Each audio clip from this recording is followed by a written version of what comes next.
Les converso en esta oportunidad acerca de la banalización de los crímenes internacionales.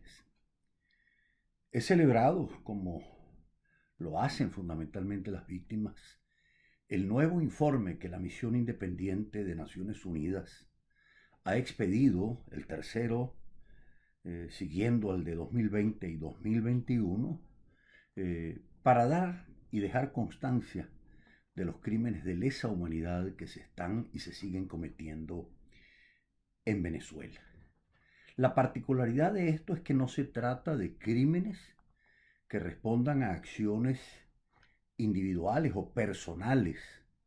de funcionarios que se encuentran dentro de la estructura del poder, sino que,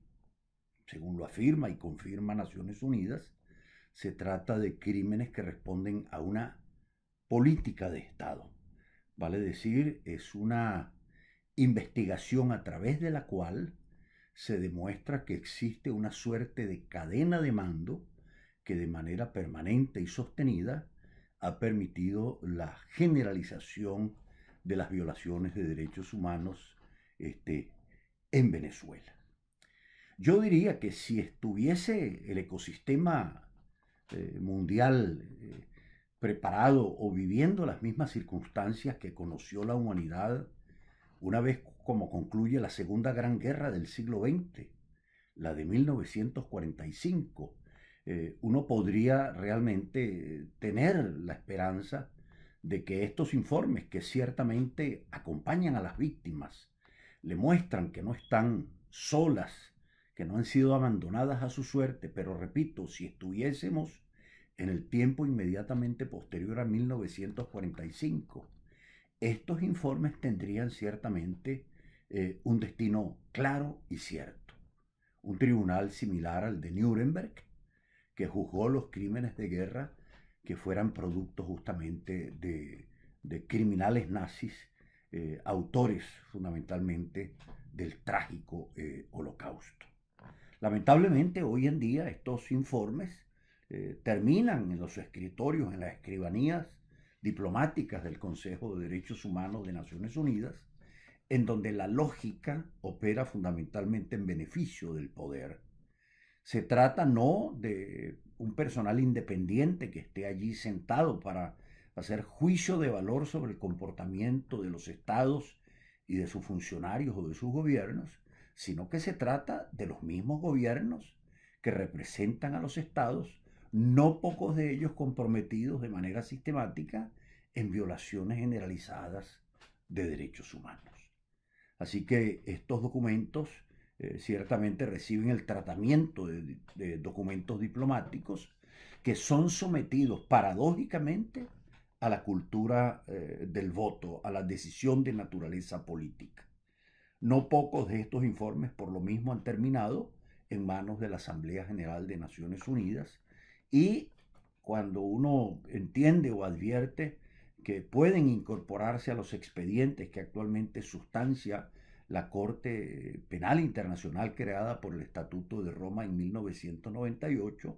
la experiencia dice ciertamente que justicia en retardo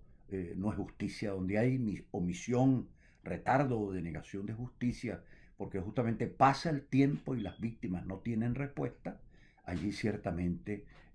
no se están cumpliendo los estándares fundamentales de lo que demanda la justicia en el plano internacional y también principista.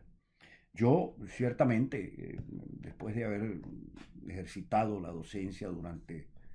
casi medio siglo sobre este tema de la responsabilidad internacional del Estado por violaciones de derechos humanos, no he podido dejar de transmitirle a mis discípulos el proceso muy traumático que se vivió en Naciones Unidas entre 1949 y el año 2001 para alcanzar un texto formal no vinculante que hablase de la responsabilidad internacional del Estado por hechos internacionalmente ilícitos. Y en el momento en que ese texto fue adoptado, los mismos estados se encargaron de borrar del mismo la expresión crímenes internacionales. como para que la justicia no llegase ciertamente en cabeza o a la cabeza de quienes han sido verdaderos responsables, como en el caso de Venezuela, de estos crímenes de lesa humanidad. Pero lo que sí debo señalar es que felizmente se trata de crímenes que son imprescriptibles. Vale decir que perseguirán por los años y hasta el final de sus días a los responsables de los mismos. Por ende, llegará el momento en que el ecosistema actual, muy debilitado, pueda tener un giro y esperamos que la conclusión de la guerra de Rusia contra Ucrania pueda traer alguna buena noticia. Porque aquí sí debo decir con absoluta sinceridad que si esa guerra la ganan Rusia y China, hay que estar prevenidos porque la declaración formal que suscribieron en Beijing antes de iniciarse justamente la agresión contra Ucrania fue muy clara en este asunto. Textualmente dice esa declaración que el abuso de los valores democráticos y la injerencia en los asuntos internos de los estados soberanos con el pretexto de proteger la democracia y los derechos humanos será en lo sucesivo totalmente inaceptable. Va a decir, el respeto y la garantía universal de los derechos humanos pasaría a ser un asunto de orden interno dentro del cual simplemente deciden los gobiernos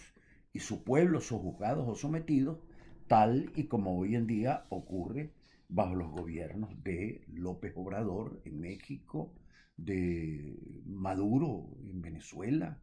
de los Ortega Murillo en Nicaragua,